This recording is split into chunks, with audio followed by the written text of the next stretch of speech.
Selamat pagi juga Pak Aris, Pak Heri, dan juga teman-teman mahasiswa. Nah, seperti yang sudah disampaikan Pak Hartono tadi, kali ini kita kedatangan tamu spesial, alumni spesial. Kalau biasanya alumni talk itu mungkin membicarakan lebih spesifik bidang kerja ini kakak-kakak alumni.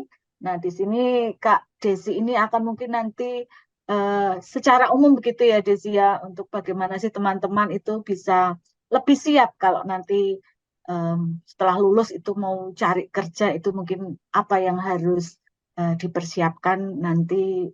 eh, Semoga teman-teman ada gambaran jadi besok lebih siap. Nah, Kak Desi ini lengkapnya Sukma Desi Indriati, ini angkatan 2002, jadi lulus mungkin 2006 atau 2006. 2006. Nah, sudah berapa Rasa tahun udah ya? tua ya, ya ampun. 17 Jangan-jangan. tahun yang lalu sudah Hmm. lulus dari program studi matematika. Nah, saat ini Kak Desi menjadi dia User Experience Research Lead dengan company-nya Sayurbox. Nah, mungkin nanti Kak Desi bisa lebih banyak cerita tentang apa yang dikerjakan setelah lulus, dan semoga teman-teman nanti bisa mendapat banyak masukan dari Kak Desi. Baik, supaya lebih singkat, kita akan mulai saja. Mungkin nanti Desi bisa presentasi sekitar 50 menit, lalu selanjutnya nanti kita isi dengan diskusi ataupun tanya jawab. Begitu, silakan Desi. Oke. Iya, terima kasih banyak Pak Hartono, Pak Aris, Bu Lucy, Pak Heri udah ngajakin buat kesini di Sabtu-Sabtu pagi. Mohon maaf tadi saya pagi agak telat karena ya itu pagi banyak urusan-urusan domestik di rumah gitu. Em, iya, saya di sini mungkin mudah-mudahan ya bisa sharing lah, memberikan sharing pengalaman, apa yang saya lakukan, apa yang mungkin sudah saya jalani selama ini yang harapannya bisa ngebantu teman-teman di sini, teman-teman rekan-rekan yang sedang kuliah untuk tahu kira-kira ke depan itu akan seperti apa gitu ya. Tidak ada apa ya, nggak ada jawaban yang benar atau salah gitu. Bisa jadi yang saya sharing ada yang benar dan mungkin juga ada yang salah gitu. Semoga teman-teman bisa melihatnya, maksudnya kalau hal yang baik silahkan diambil, hal yang mungkin kurang sesuai ya silahkan dipikirkan kembali gitu. Ini ya saya berusaha sebisa mungkin untuk sharing yang terbaik lah buat teman-teman gitu. Sama lah ya senasib sepenanggungan dulunya anak-anak matematika gitu. Nah, mungkin sebelum saya mulai biar saya tahu background-nya lebih detail, saya boleh tahu nggak ya kira-kira yang di sini rata-rata angkatan atau di semester berapa ya, Bapak-bapak, Ibu dosen? Ini dari angkatan 2023 ada, 2022 ada, Hmm. 2021 ada, 2020 yang sepertinya itu. 2020. Kalau Paling 2020 berarti semester ke berapa sih, Bu? Udah nggak bisa 7. hitung nih. Oh, 7. Heeh. Oke. Oke, nah mungkin kalau yang semester 7 kan agak lebih apa ya, lebih dekat lah ya waktunya gitu untuk menghadapi ini. Kalau yang semester awal mungkin kayak masih belum kebayang, aduh ini apaan, masih bergulat dengan banyaknya kuliah susah-susah gitu, terus dikasih tambahan ini, tapi mudah-mudahan ini sedikit banyak ngasih inilah ya, ngasih pemikiran buat teman-teman, oh next-nya apa yang harus saya lakukan, seperti itu gitu. Karena kadang saya ngerasa dulu pas kuliah juga, wah fokusnya kuliah, kuliah, kuliah, terus habis kuliah saya bingung gitu mau ngapain ya gitu. Nah jadi mudah-mudahan dari sekarang teman-teman punya waktu untuk berpikir lebih panjang untuk bisa melihat oh kira-kira apa ya yang harus saya persiapkan sedini mungkin seperti itu. Oke, mungkin bisa saya mulai. Saya share screen sebentar. Seperti yang tadi saya bilang, jadi ini saya akan lebih sharing mengenai kehidupan pasca pasca selesai kuliah gitu ya. Mudah-mudahan bisa ngasih teman-teman sedikit insight. Kemudian ada pepatah yang bilang ya, tak kenal maka tak sayang. Jadi ayo kita mungkin kenalan dulu gitu. Seperti tadi Bu Lucy juga udah memperkenalkan secara singkat. Nah, saya mau memperkenalkan diri saya. Saya Sukma Desi Indriati, biasa dipanggil Desi, alumni matematika. Salah ya, bukan 2022, ternyata sudah 2002 yang lalu gitu, udah lama banget. Saat ini saya bekerja sebagai UX Research Lead. UX itu User Experience Research Lead di Sayurbox. Gampangnya apa ya gitu. Jadi gampangnya mungkin sekarang kan udah era digital. Teman-teman dan mungkin Bapak Ibu dosen udah nggak lepas dari yang namanya handphone dan yang namanya aplikasi lah ya di handphone. Nah, UX Research Lead itu sebenarnya akan lebih banyak bekerja untuk menghubungkan antara konsumen atau pemakai handphone, pemakai aplikasi, usernya dengan pembuat aplikasi gitu. Pembuat aplikasi itu ya, misalnya saya Sayurbox, berarti yang membuat aplikasi adalah si Sayurbox itu gitu. Jadi, nah tujuannya apa? Ya itu dia menjadi jembatan antara eh, konsumen itu bagaimana sih dia menggunakan aplikasi dan itu ke-translate ke pembuat aplikasi gitu. Karena kan orang melakukan secara digital, orang tuh nggak tahu konsumen tuh sebenarnya ngapain aja gitu. Jadi itu tujuannya. Jadi gampangnya ya itu menjembatani antara konsumen dan penggunanya user dengan pembuat aplikasi. Nah, Sayurbox itu apa? Mungkin teman-teman belum banyak tahu ya, karena kebetulan memang Sayurbox tidak ada di Jogja gitu. Sayurbox adalah salah satu e-groceries di Indonesia. Kalau yang sekarang banyak dipakai, mungkin Bapak Ibu dosen, teman-teman di sini pakai banget ya e-commerce yang terkenal lah ya, Shopee, Tokopedia. Nah, itu kan e-commerce.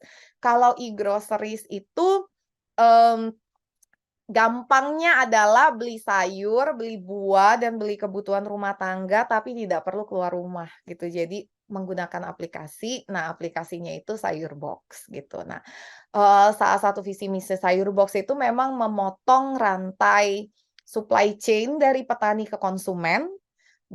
Biasanya kan prosesnya panjang sehingga dari petani dipanen sampai tiba ke konsumen. Nah, Sayurbox itu memotong rantai yang panjang itu agar lebih pendek dan dari petani bisa cepat tiba ke konsumen gitu. Jadi gampangnya itu. Mungkin nanti mudah-mudahan ya next time beberapa tahun yang akan datang Sayurbox hadir di Jogja gitu. Saya juga harapannya seperti itu. Jadi bisa nyobain juga gitu Sayurbox tuh seperti apa.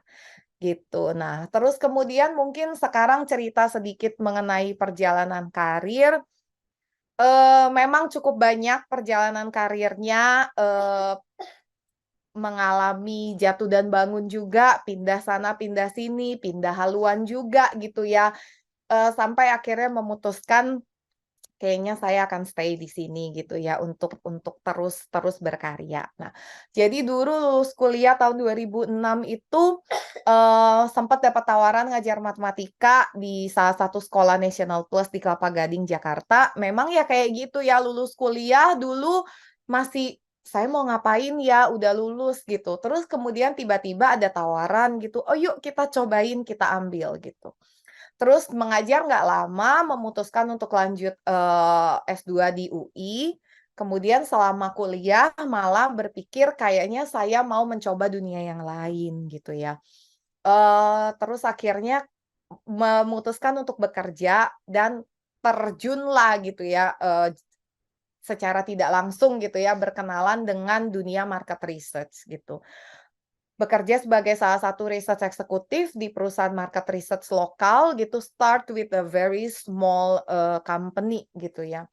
Kemudian akhirnya setelah beberapa tahun berjalan dengan banyak udah mulai ada pengalaman, lalu pindah ke multinational company, bergerak di bidang chemical dan ingredients, yang memang, di sana juga untuk research gitu. Jadi memang sejak sejak itu udah fokus di research sih gitu, nggak pindah-pindah kemana mana lagi. Lalu beberapa tahun di sana, company yang lama nawarin balik gitu ya, "Ayo balik lagi ke sini," karena company-nya mulai, membesar gitu, terus butuh mungkin butuh orang yang lebih banyak, termasuk juga butuh role yang lebih banyak gitu. Terus ditawarin untuk pindah ke sana lagi kembali sebagai research manager dan business development manager yang membantu untuk mengembangkan bisnisnya menjadi lebih besar gitu. Setelah beberapa tahun di sana, saya merasa bahwa kayaknya butuh untuk apa ya, untuk another challenge gitu ya, untuk role yang lebih besar, harus nyari opportunity untuk belajar yang lebih besar gitu ya, makanya terus menerima tawaran di multinational research agency sebagai senior research manager di sana gitu. Karena memang di multinational company opportunity untuk learning itu akan jauh lebih banyak gitu ya, terpapar dengan networking yang lebih bagus, kemudian juga mmm, materi yang juga banyak gitu ya, dan ruang lingkup pekerjaan yang lebih besar gitu. Dan akhirnya selama cukup lama di situ ya, lebih dari 4 tahun di situ, ketika di tengah kondisi pandemi dan kondisi anak-anak yang tumbuh semakin besar, jadi sebenarnya ada alasan personal juga, saya memilih untuk stay di perusahaan yang apa ya, fleksibilitasnya lebih besar, karena saya butuh role ya multiple roles gitu ya. Saya harus take care anak-anak yang semakin dewasa, berbagi juga dengan berbagi nggak hanya fokus terus-menerus di karir, tapi kemudian waktu saya kebuang banyak gitu ya. Sementara di rumah anak-anak udah makin dewasa, anak-anak butuh ibunya juga lumayan, role-nya besar. Jadi akhirnya saya memilih kayaknya saya harus pergi ke company yang sebenarnya scope-nya lebih kecil gitu ya, tapi fleksibilitasnya lebih tinggi gitu, fleksibilitasnya lebih tinggi. Ya, jadi saya bisa take care a lot of thing at the same time gitu. Dan itu juga sekarang kan apa ya, dunia teknologi juga lagi growing gitu. Jadi saya pikir let's try to do the things in a tech company untuk tahu tech company itu seperti apa sih gitu ya. Makanya salah satunya itu Sayurbox. Jadi akhirnya sekarang di Sayurbox sebagai UX Research Lead, kalau ditanya next-nya, ke gitu ya, ya, we don't know ya. Saya sih tetap ngelihat lah ya kalau memang ada hal yang mungkin lebih baik bisa jadi pindah atau mungkin stay di sayur box gitu ya, kita lihatlah seiring perjalanan waktu seperti apa. Nah, seperti yang saya tadi bilang gitu, selain career woman, saya juga punya role yang I'm proud of too gitu ya, nggak bilang bahwa being a mom is not a good thing, tapi, saya rasa I really appreciate gitu bisa punya 2 anak dan, mereka juga adalah bagian bagian besar yang menjadi tanggung jawab saya juga selain tanggung jawab sebagai ibu yang berkarir di luar gitu. Jadi saya mau balancing between these two gitu, a role as a career woman dan a role sebagai, ibu dari 2 anak yang mereka juga butuh banyak support gitu ya, butuh banyak waktu, butuh banyak perhatian gitu. Nah, mungkin saya akan start dengan, hal yang justru diimpi-impikan oleh teman-teman di sini gitu ya. Sebagai mahasiswa impian terbesarnya pasti being graduated gitu. Memang itu adalah, hal yang ya di fase ini memang itu yang harus dipikirkan gitu ya. Jadi ya, nggak usah mikirin yang lain, memang ini yang harus dipikirkan. Cuma saya sedikit menghadapkan teman-teman ke kenyataan setelah itu gitu ya. Jadi mudah-mudahan tidak lupa bahwa graduation is not the end of the journey. Justru itu adalah it's a beginning of the new journey.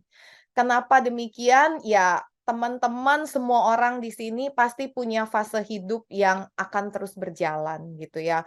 Dari kita kecil dulu kerjanya belajar gitu, terus akhirnya mungkin step yang paling besar dalam hidup adalah pindah dari SMA ke kuliah gitu ya. Itu step yang cukup besar gitu kan.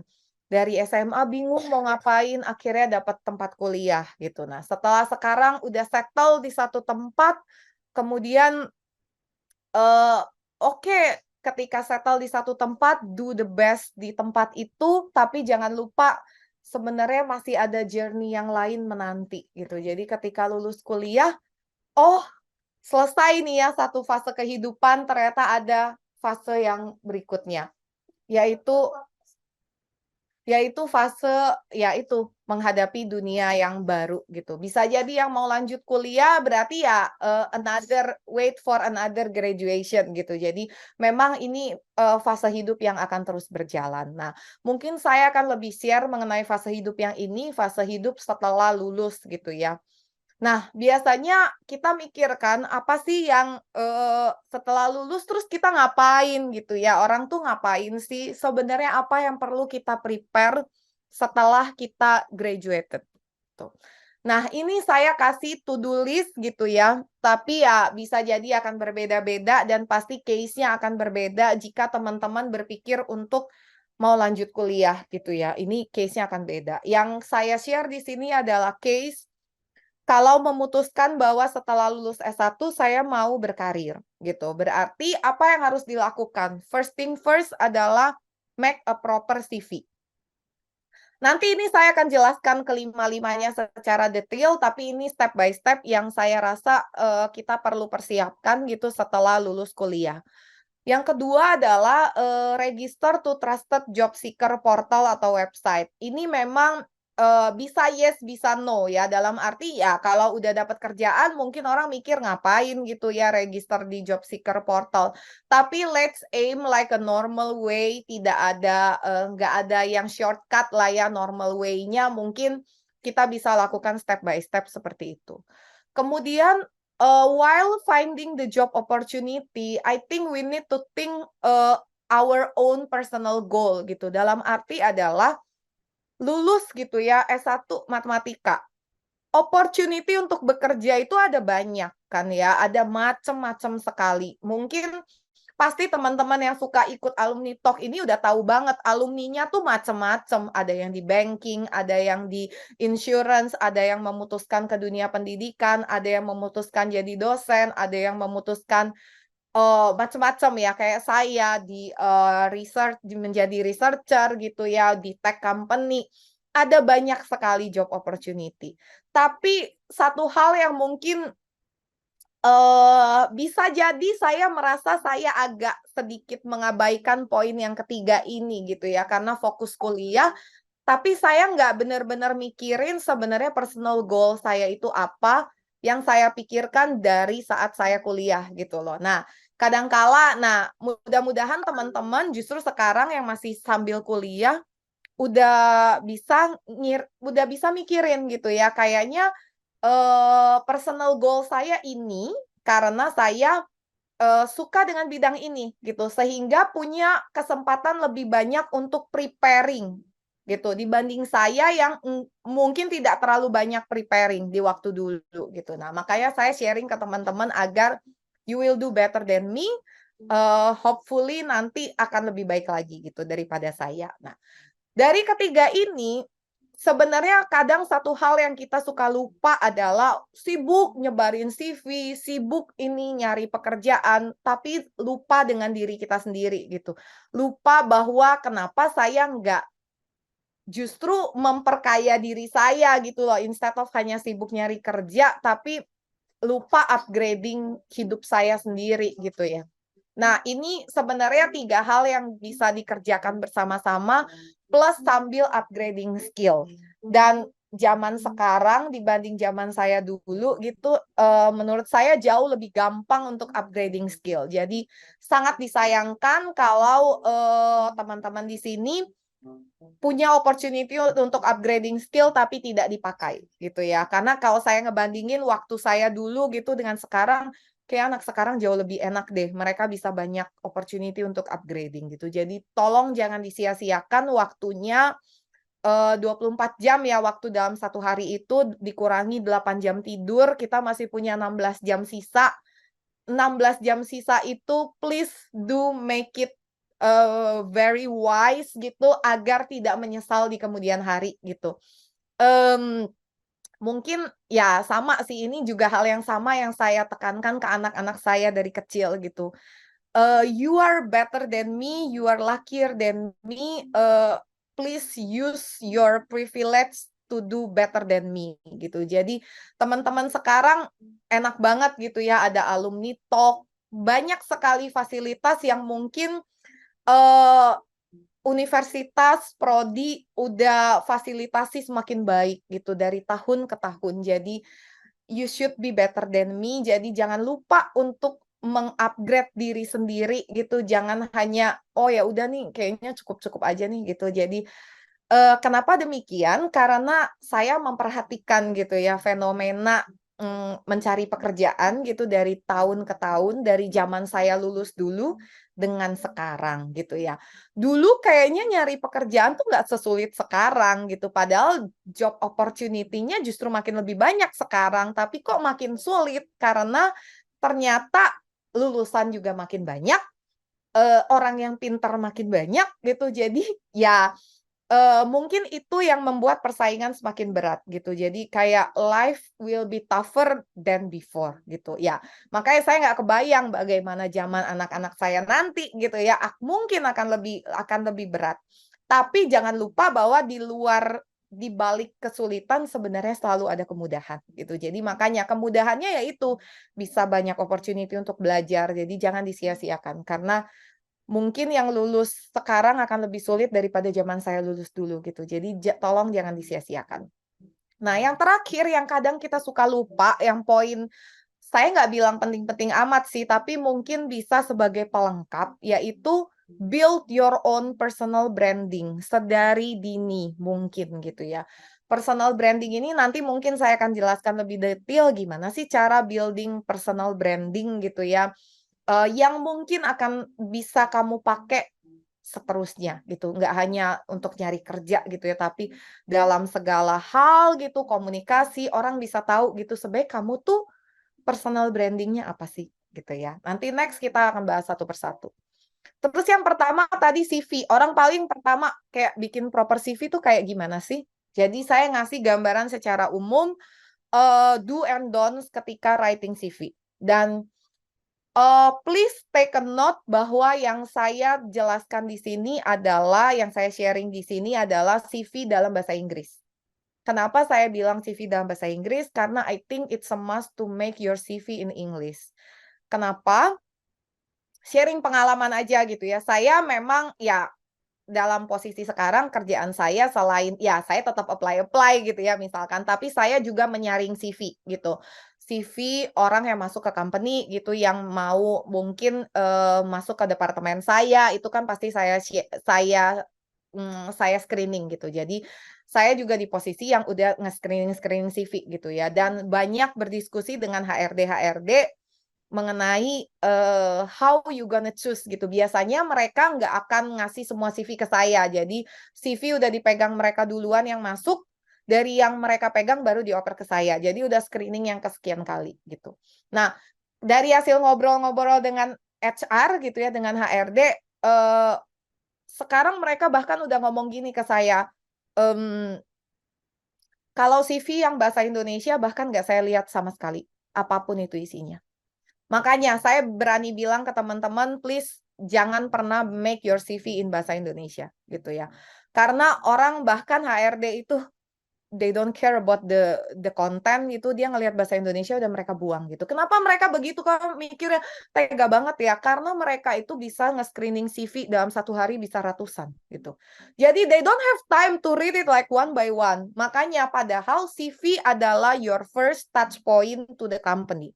Jadi kenapa CV is very important gitu kan. Karena kalau first touch point, sebagus apapun konten yang dibuat, kalau udah dibuang, udah nggak nyampe gitu loh ke ujung, kayak dari hulu ke hilir gitu kan.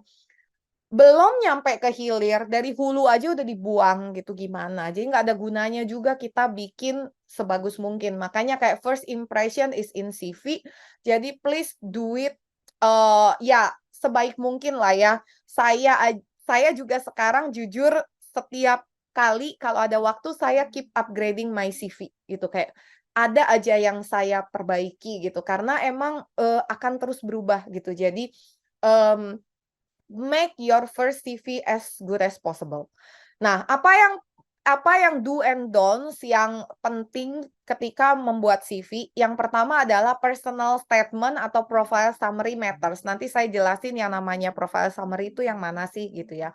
Profile summary sebenarnya adalah you describe yourself in one paragraph. Gampangnya itulah ya. Jadi menceritakan mengenai dirimu dalam satu paragraf yang concise. Nah, itu personal statement. HRD akan melihat itu dulu untuk menentukan ini orang minimal saya perhitungkan nggak ya gitu ya. Jadi makanya itu first personal statement matters. Kemudian yang kedua adalah make your CV clear, concise, and to the point. Clear, concise, to the point. Nggak perlu bertele-tele, bercerita 10 paragraf, karena sebenarnya yang kamu ceritakan itu cukup satu paragraf yang penting itu tadi gitu ya. Terus yang ketiga adalah fokus on your achievement. Ini memang mungkin akan terasa berat ketika baru bikin CV pertama kali. Aduh, fokus on my achievement. Apa ya achievement-nya gitu. Sebagai fresh graduate, mungkin yang bisa ditekankan di achievement adalah semua achievement kamu selama kuliah. Misalnya, pastilah ya IPK. Kemudian hal apa lagi? Oh, ada nih hal yang menjadi achievement saya selama kuliah. Masukin itu. Misalkan volunteering, nggak apa-apa. Karena mungkin ya namanya fresh graduate belum ada pengalaman kerja, apa dong achievement-nya? Yaitu volunteering yang benar-benar ngasih sesuatu, ada impact-nya, itu masukin. Terus yang keempat, ini yang paling sulit sebenarnya untuk dilakukan. Tailor your CV to each job you apply for. Contoh, kalau misalnya mau apply ke, for example, mau jadi guru gitu ya. Mungkin yang penting sebagai achievement adalah pengalaman mengajar atau mau jadi dosen gitu. Tapi kalau misalnya mau apply ke banking gitu ya, bisa jadi yang banking butuhnya mata kuliah apa sih? Nggak tahu ya, mungkin ekonometri atau statistik dan lain-lain. Nah, justru tekankan achievement di bidang statistik gitu. Jadi itu yang maksudnya tailor your CV to each job you apply for gitu. Nah, terus kemudian yang berikutnya adalah yang don'ts, yang jangan kamu lakukan adalah first, udah pasti. Spelling error and grammar yang tidak benar itu tidak oke untuk ditaruh di CV. Jangan mengandalkan Google Translate karena Google Translate itu suka ngaco. Jadi sebisa mungkin tanya ke mungkin senior atau siapa gitu yang lebih ngerti CV berbahasa Inggris untuk ngelihat apakah spelling error, maksudnya nggak ada spelling error, nggak ada grammatically yang aneh-aneh, dan juga pemilihan katanya tuh tepat untuk CV profesional. Yang kedua, poor formatting. Poor formatting itu lebih ke ngaco formatnya, nggak rapi gitu ya. Nanti saya kasih contoh yang formattingnya bagus gitu ya. Exaggerating the truth, misalnya ya mungkin di fresh graduate nggak akan terlalu banyak kasus sih ya, tapi misalkan ya ya tidak sesuai lah dengan kenyataan intinya. Terus yang keempat, too long CV, terlalu bertele-tele gitu ya, diharapkan tidak. Dan yang kelima, jelas jangan sampai error banget lah, masa wrong contact information, emailnya salah, nomor handphonenya salah, gimana dong akhirnya HRD bisa kontak balik gitu ya. Terus kemudian yang terakhir adalah inappropriate email address. Misalnya ya yang proper aja lah, yang isinya nama gitu ya emailnya. Jangan misalkan I love you at apa.com gitu. Ya nggak usah yang lebay-lebay ya. Karena ini CV profesional ya. Jadi ya pakailah email yang looks profesional gitu. Nah, ini contoh CV format yang kelihatannya enak gitu ya untuk dilihat. Yang saya bilang tadi sebagai personal statement itu adalah ini, gitu ya. Nah, ini kasih foto profile yang looks professional, namanya siapa. Kalau udah punya title saat ini, masukin title. Kalau belum ada title, ya leave it blank. Kemudian ini yang bagian paling penting, profile. Karena orang akan melihat ini yang pertama. Personal statement tadi, yang akan customize based on your own, gitu ya. Apa sih gitu personal statement saya? Usahakan jangan pakai kata-kata yang terlalu umum. Misalnya apa ya? saya siap bekerja gitu ya, I'm ready to work, jangan seperti itu. Tapi benar-benar menekankan mengenai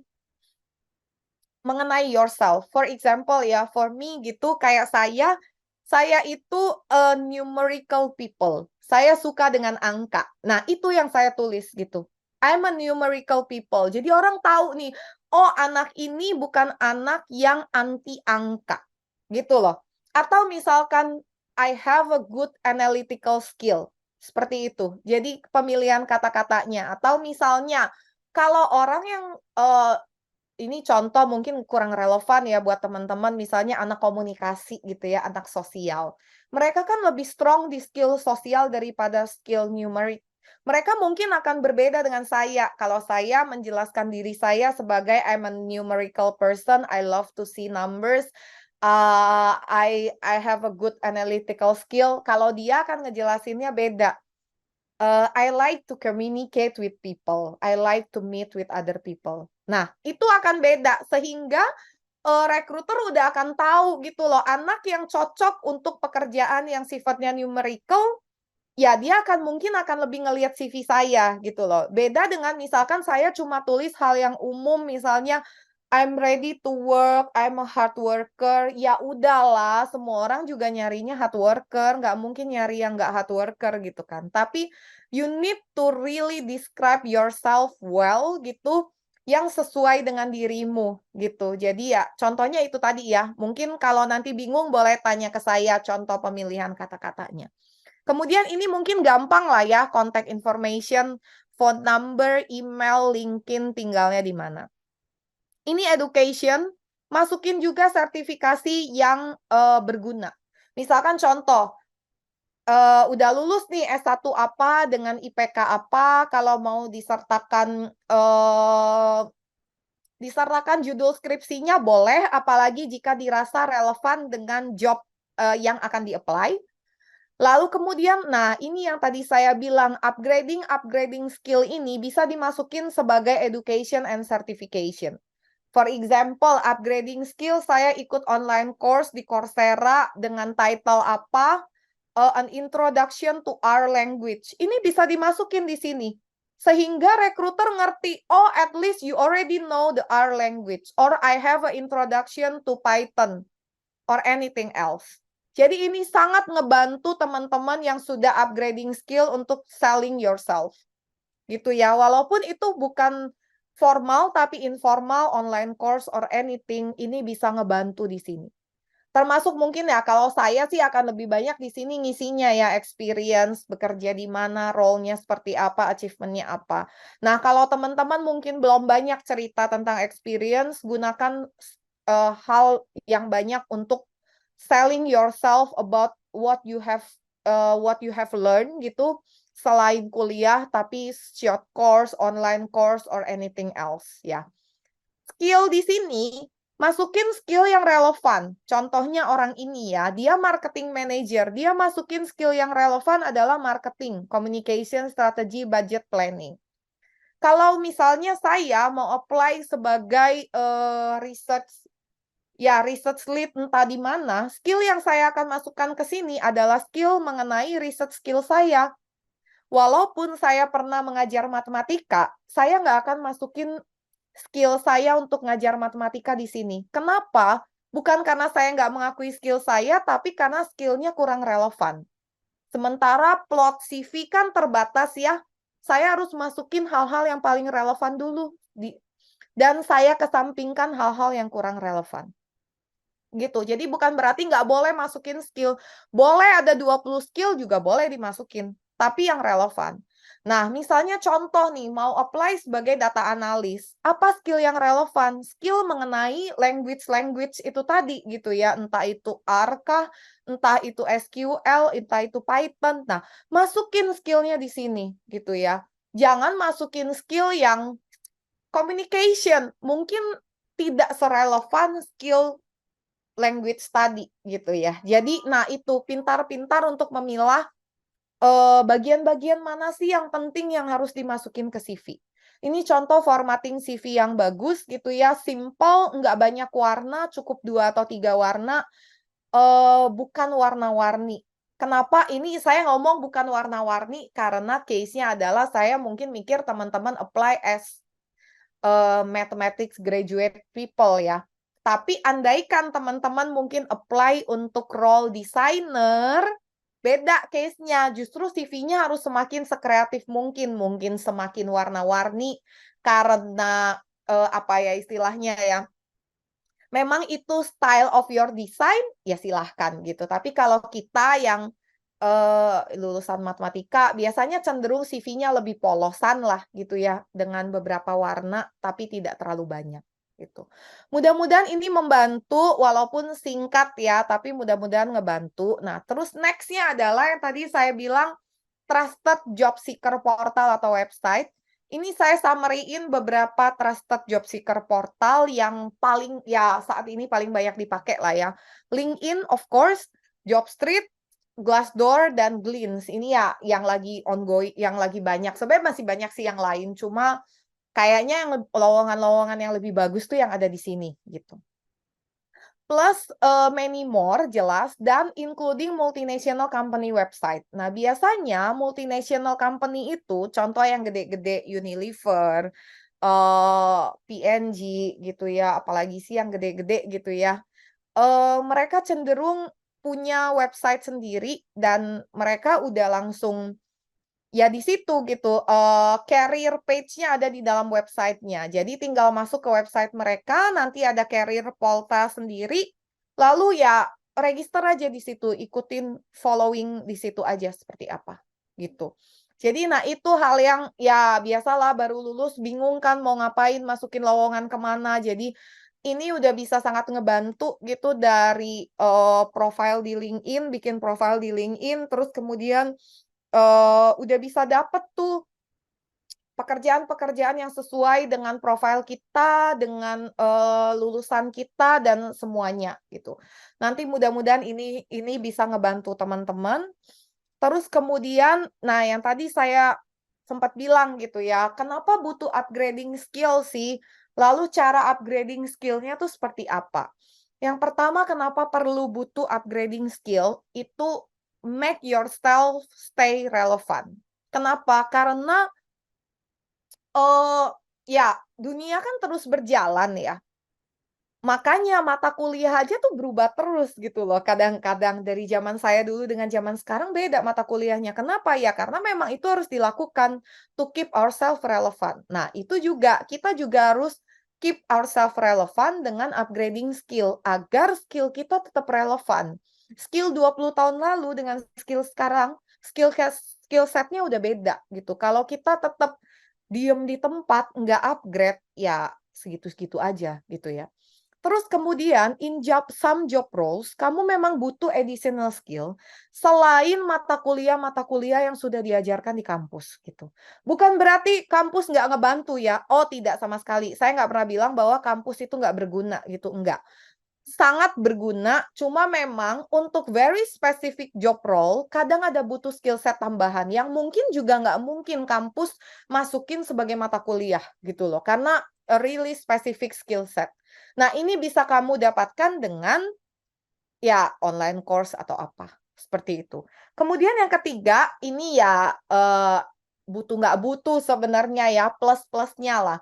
Dapat certification yang memang bisa dipakai teman-teman untuk career journey ke depan gitu. Misalnya saya mau berkarir di data analis, ya saya perbanyak skill set di bidang language dan ya itu, semua sertifikasi ini akan sangat menunjang, gitu. Lalu sekarang how? Caranya apa? Sekarang udah banyak banget, udah sangat mudah gitu. Jadi there is no reason you say that I don't have, the opportunity to upgrade my skill. No, nothing. Banyak banget opportunity-nya, tinggal kita manfaatin atau enggak. Pertama yang paling gampang LinkedIn Learning. LinkedIn Learning itu banyak yang free, ada yang berbayar, silahkan dipilih yang sesuai yang mana. Banyak sekali. Kemudian online learning class atau website yang paling ngetop lah ya, yang saya masukin sekarang, yang paling banyak dipakai oleh new joiner, fresh graduate adalah Binar Academy, Review, itu banyak dipakai orang, gitu. Kemudian international online course provider ini pasti lebih serius ya daripada yang Binar Academy, tapi silahkan dipilih, banyak sekali. Yang free, yang berbayar banyak banget, silahkan dilihat, dicocokkan dengan bidang yang mau dicari, banyak banget anything, banyak banget pokoknya. Silahkan diubek-ubek di sana. Ada yang paling ngetop sih yang saya masukin, yang saya sering pakai adalah Coursera dan edX ya, itu yang paling banyak gitu. Jadi silahkan, daripada nganggur-nganggur, nggak ada kerjaan, kadang waktu berlalu hanya dengan scrolling TikTok, scrolling YouTube, padahal 1 jam per hari untuk belajar di Coursera udah bisa ngasih banyak sekali upgrading skill kita sendiri gitu. Jadi ya, just use your time wisely. Kemudian yang terakhir, last but not least, yang tadi saya bilang, build your personal branding. Kenapa? Your brand is yourself. Kadang orang mungkin mikir, apa sih personal branding? Enggak yang aneh-aneh kok. Enggak yang harus sekeren apa. Tapi sebenarnya setiap dari kita itu punya branding kok, gitu ya. Secara sadar nggak sadar, perception orang terhadap kita itulah branding kita, gitu.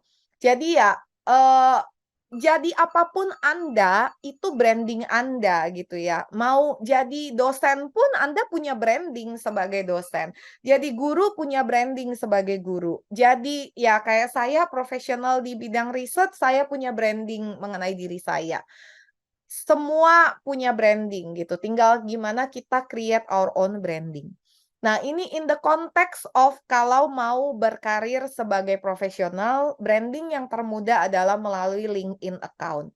Tapi pasti beda case. Kalau mau menjadi ya misalkan dosen, ya akan branding lebih banyak di komunitas dosen. Kalau mau jadi influencer, misalkan cita-citanya ya, influencer apa? YouTube. Your branding is on your YouTube channel. Mau jadi selebgram, your branding is on your Instagram account. Jadi it depends on yourself what you want to be. Ya, tapi semua orang butuh brandingnya masing-masing. Gitu ya. Nah, kalau in the context of profesional seperti saya, researcher gitu, branding yang saya pakai adalah LinkedIn account gitu ya. Nah, build the branding di situ, do anything you want to do about yourself terkait dengan profesionalnya itu di situ, gitu ya. Jadi orang melihat itu sebagai dirimu, gitu ya. Apa yang kamu tulis, apa yang kamu post, apa yang kamu lakukan, gitu ya. Kadang memang, branding bisa bisa 2 branding ya, orang bisa have multiple branding sesuai dengan role-nya. Misalnya ya, Instagram account lebih ke branding as a personal, bukan profesional gitu ya, branding yourself as your personal. Tapi LinkedIn itu lebih secara profesional gitu. Jadi you can keep it. Kadangkala memang itu nyampur, pasti ada percampuran, tapi sebisa mungkin, dipisahkan. Ibaratnya adalah kehidupan profesional ada kehidupan profesional, kehidupan personalmu ya keep it as your personal, gitu. Sehingga, orang nggak nyampur. Tapi ingat satu hal, sekarang itu kan we have no privacy at all gitu ya. Jadi kadangkala ketika apply pekerjaan, employer akan tanya account kamu, bukan hanya account LinkedIn, tapi account IG juga, account FB juga. So please be mindful on that. Jadi walaupun IG, FB sebenarnya your not professional branding ya, itu very personal, tapi berhati-hatilah karena recruiter itu kadang juga ngelihat loh apa yang kamu post di personal account. Jadi makanya, memang terpisah tapi kadangkala ada percampuran. Jadi ya terutama Gen Z gitu ya, Gen Z kan, sangat ekspresif ngeposting everything, tapi be mindful, berhati-hatilah, use a good language, jangan sampai, kadang ada recruiter yang dia justru mau melihat sisi personalmu gitu loh, dengan melihat personal account. Jadi be mindful, itu aja sih. Nah, next mungkin kalau semua udah dibahas, mungkin, CV udah dibuat dengan baik, kemudian akhirnya dapat panggilan interview. apa sih yang harus di-prepare untuk interview gitu ya. Yang pertama adalah never come to the interview without any preparation. Itu tidak boleh, tidak boleh. Apa yang, minimal banget, ini yang saya tulis adalah minimal, karena semakin job role yang di-apply semakin tinggi, kamu harus mengerti lebih banyak gitu ya. Tapi as a minimum bare, itu bare minimum. Pertama adalah you should know about the company. Kadangkala ketika apply, apalagi baru fresh graduate, asal ngelihat terima jurusan matematika udah langsung dimasukin CV-nya. Tanpa pikir panjang, company-nya tuh apa gitu, bergerak di bidang apa. Yes, I know sometimes I also did it like, ya, tapi sekarang ketika apply, ya minimal sebelum interview, do the research about the company. Cari tahu company-nya tuh apa, bergerak di bidang apa, agar nggak kayak kambing congek gitu ya ketika, rekruter lagi tanya terus kita bingung, ini dia lagi ngomong apa gitu ya. Jangan sampai seperti itu. Dan yang kedua adalah understand your job role. Udah jelas, kadang kan kita apply ke beberapa company bisa jadi beda-beda job role-nya. Kadang lupa gitu loh, ini yang dipanggil interview ini yang job role yang mana ya gitu. Nah, understand banget job role-nya apa, kira-kira skill set apa ya yang dibutuhkan di situ, dan sebisa mungkin kemukakan itu ketika proses interview. Jangan nggak relevan gitu. Ternyata skill set-nya malah nggak relevan gara-gara, "Oh, saya salah job role, ternyata yang ini job role-nya ini loh, bukan yang itu," gitu ya. Nah, yang next adalah ya jelas lah jangan late gitu ya. Eee, don't be late in case you cannot attend the interview due to force majeure, let the recruiter know ASAP gitu. Dan kalau bisa banget jangan pernah gagal interview. Gagal interview itu artinya apa? Udah janji mau datang tapi nge-ghosting gitu loh, nggak datang. Tuh jangan. Sepahit-pahitnya, kalaupun akhirnya mau menolak tidak mau interview, ngomong aja jujur gitu loh. After some consideration, I think I will not proceed to the interview. Seperti itu aja, satu kalimat itu udah oke. Ketimbang kayak janji mau datang, tiba-tiba nggak datang dan ngilang gitu ya. Jadi, ngasih tahu aja gitu, I think I will not proceed, gitu. That's it, udah selesai. Dress properly ini lebih ke depends on company culture gitu ya. Biasanya job street itu sekarang udah ngasih tahu company culture-nya apa. Misalnya nih contoh ya, kalau misalnya apply ke banking, banking is a very formal, company. Jangan berbaju seperti mau apply ke sayur box gitu ya. Tech company itu cenderung lebih casual. Jadi yang misalnya pakai polo shirt, datang ke interviewnya sayur box, nggak masalah. Tapi kalau apply ke Bank Indonesia, pakai kaos oblongnya sayur box, kayaknya nggak bisa deh, gitu. Jadi, dress properly depends on the company culture, gitu ya. Kalau banking, apa yang, biasanya banking itu yang paling inilah ya, rapi, formal, consulting juga, gitu. Sementara kalau kayak agency, kemudian startup company kayak sayur box, tech company, Facebook, Google, apa ya, Goto gitu ya, Tokopedia, Shopee, itu biasanya cenderung santai. Jadi casual boleh, asal jangan casual-casual banget, celana pendek, sendalan kan juga enggak ya gitu. Tapi pakai jeans untuk interview di tech company itu still doable. Sebaliknya, pakai jeans interview di Bank Indonesia, waduh, jangan coba-coba gitu ya. Jadi, you need to know the culture sih untuk tentuin kayaknya propernya seperti apa. Memang yang paling aman ya rapi aja udah gitu ya. Kalau udah rapi mah udah aman lah gitu. Tapi ya in case mau nyesuaiin masih oke, asalkan tahu culture-nya seperti apa, dress up-nya seperti apa gitu. Terus kemudian praktis di interview, latihan interview, kira-kira pertanyaan apa yang akan ditanyain, apa ya, gimana cara jawabnya, apalagi interview in English, kayak gitu. Prepare, prepare, prepare. Kemudian yang terakhir, last but not least, be genuine, be yourself. Nggak perlu berpura-pura untuk berpura-pura talkative padahal tidak talkative, atau berpura-pura sangat pendiam padahal sebenarnya talkative, kayak you don't need to do that, just be yourself, be genuine. Karena ingat ketika interview, nah ini yang kadang kita suka lupa gitu ya. Kita selalu merasa bahwa kita yang disidang gitu ya, ibaratnya saya nih yang lagi dites. Sebenarnya tes itu kedua arah kok gitu ya. Nggak hanya saya yang dites oleh employer, tapi saya juga ngetes company itu gitu loh. Makanya kenapa be genuine, agar saya juga tahu company ini kira-kira cocok gak ya buat saya gitu. Jadi ini tuh dua arah gitu. Jadi jangan merasa bahwa, oh ini satu arah doang nih, saya yang ditanya-tanya. Makanya ketika kesempatan interview, tanya juga sebanyak mungkin. Agar apa? Agar tahu kira-kira company ini cocok gak ya dengan saya. Cocok gak ya? Oh, saya nih lagi ngejar karir nih ya. Saya mau ke company yang jenjang karirnya baik nih, saya bisa step up. Cocok gak ya dengan saya? Oh, ternyata enggak, ini mah company yang alon-alon asal kelakon. Ya udah, ini company yang tidak cocok dengan saya. Kalau saya stay di sini juga saya karirnya nggak akan berkembang. I think better I find another one gitu. Jadi ini sebenarnya dua arah gitu. Interview adalah proses dua arah. Jadi jangan takut untuk ngerasa bahwa aduh, saya nih yang lagi di-interview nih ketakutan, padahal sebenarnya you have the opportunity also to learn about the company, to know whether it fits you or no.